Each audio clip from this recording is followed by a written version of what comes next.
Hello po mga ka-opinion. Meron lang po akong video ipapanood sa inyo.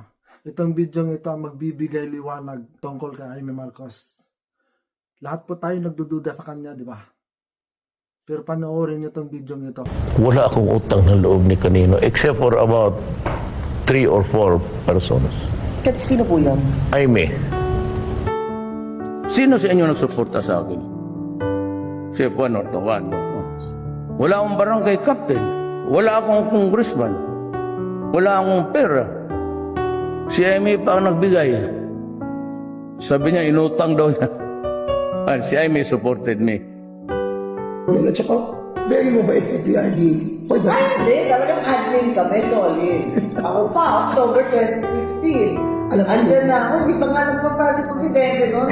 Inuulit ko, noong 2015, ako ang una at kaisa-isang gobernador na nagdeklara ng suporta para kay Presidente Duterte. At kahit ako ang nag-iisang matitira, maninindigan ako para sa kanya. Ayan po mga ka-opinion. Simulat sa poll pa lang po pala, mula kay Duterte, si Jaime Marcos na po ang tumulong sa kanya hanggang sa naging presidente siya. Talagang totoo po ang pinaglalaban niya.